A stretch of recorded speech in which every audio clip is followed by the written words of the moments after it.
However, competition for jobs tends to lower wages, and paying over longer periods of time adds enormously to the amount of interest owed. And of course, borrowing to pay off past debts is like trying to fill a hole with more hole. And that is the situation we find ourselves in today. Producers can't sell more because consumers can't afford to buy. Governments are cutting taxes, not raising them, because consumers can't afford to buy. Governments are cutting taxes, not raising them, hoping to stimulate consumer demand. And consumers' real incomes are limited or even falling due to competition for a limited number of jobs. Therefore, any increase in the total amount of interest charges within the monetary system as a whole will result in a genuine shortage of money. This is because the real productive economy is limited by the availability of nature's resources. The productive economy exists to serve actual needs. It simply cannot keep pace with the demands of the artificial financial economy, which has an unlimited appetite for profit, and which operates with no regard for the natural limitations of the real world.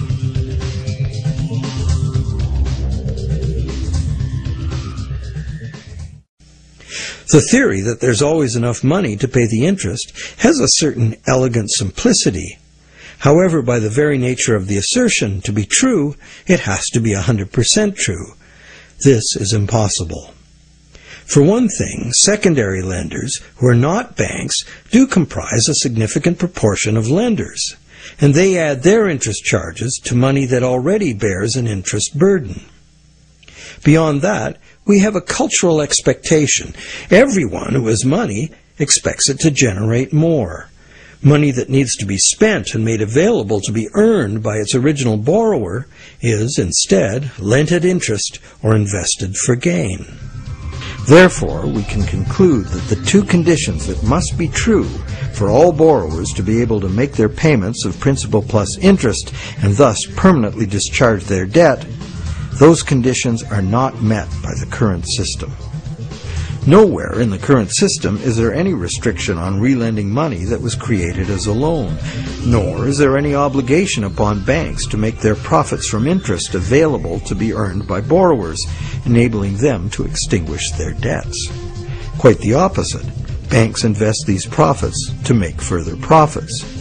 And it's not just the banks that cause the problem. Anyone who takes their ball of money and starts rolling it like a snowball to make it bigger does so at the expense of borrowers who will not find that money available to pay their debts, except as more debt. And of course, those rolling the biggest snowballs pick up the most snow. As the saying goes, the rich get richer and the poor get poorer.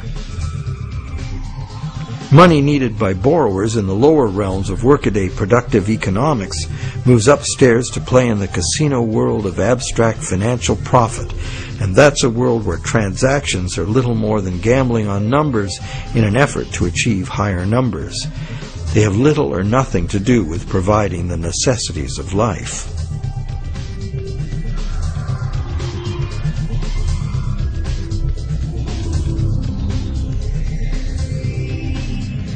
Today, the largest volume of money by far is changing hands in what is best described as the gambling economy. The foreign exchange markets, the derivatives market, and the rest of the financial instruments being played by banks and investment funds for as much profit as possible.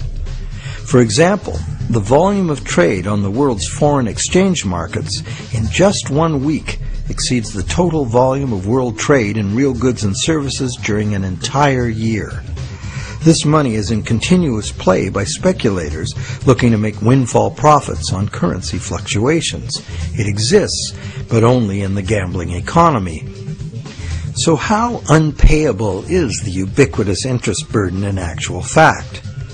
That could only be determined with certainty by tracking all the money in the world. With over 6 billion people earning, spending, borrowing, and lending, the world's money flows are at least as complex as the flows of the ocean.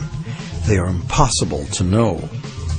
But the direction is pretty clear and simple, and it's the same old story. The rich are taking increasingly more money into the gambling economy, where ordinary borrowers have almost no chance to obtain it. And the only way the system can stay solvent is to create more money. And as money is created as debt, the only way to create more money is to create more debt in every way possible, including ridiculously easy credit for unqualified borrowers, massive government expenditures on security and war, and bailouts of insolvent banks.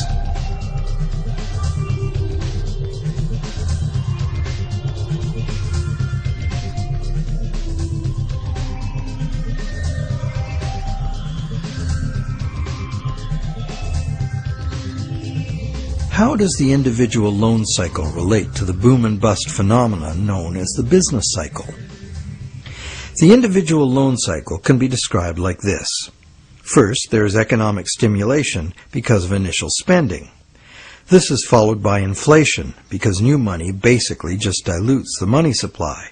And eventually, inflation is followed by deflation as loan repayments gradually extinguish the principal, removing that money from circulation. As long as the individual loan cycles don't match up, these cycles can smooth each other out. This creates a fairly stable money supply that leads to fairly stable prices, although continuous growth of the money supply is required, at least in part because, as you will recall, the money to cover the interest was never created. This is the model on which our economy is currently based. Avoiding deflationary spirals and keeping inflation at a level that doesn't upset people's apple carts constitutes the art of managing the economy, which is rather narrowly defined as achieving so-called price stability. However, a look at the purchasing power of the US dollar in real goods over the last century instantly reveals what this so-called price stability has really meant. The dollar has clearly lost almost all of its value, 96%, and is continuing to do so at a rapid pace. So price stability is not being achieved, and one hardly needs a degree in psychology to understand how human nature itself would turn the individual loan cycle into the collective phenomenon of the business cycle.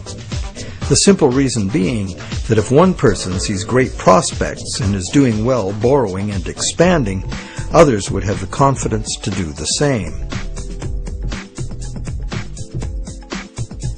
Beyond the merely psychological effects, if one business is expanding on the basis of credit, its suppliers and distributors will find it necessary to do so as well, or lose that business to someone who will. The same herd effect would occur for a gloomy outlook and accompanying credit contraction. Thus, it is entirely predictable that individual loan cycles would have a built-in propensity to line themselves up rather than be randomly distributed. And when they do, we see the larger scale cycle called the business cycle emerging directly from the cumulative effects of individual loan cycles.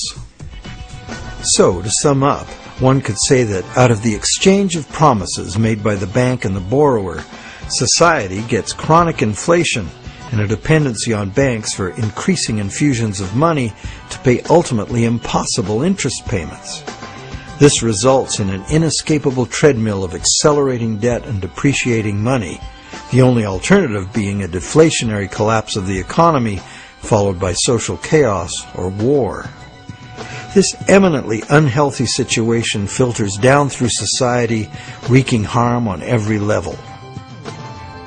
We are like addicts, but the fix is not more and more heroin, it's more and more credit money. And eventually, our collective ability to borrow and repay so much credit becomes exhausted. This then creates the need for constant expansion of credit into new markets, in essence creating a fiscal imperative to drive everyone in the world further and further into debt forever. In the United States, this constant debt expansion has led to a total credit market debt in 2008 of more than $53 trillion, which is about 5 times the total annual income of the entire country. So is the world at large happy about its end of the loan transaction? Probably not. But the world at large has very little awareness of where these problems originate. The elusive system of counterfeiting and hidden control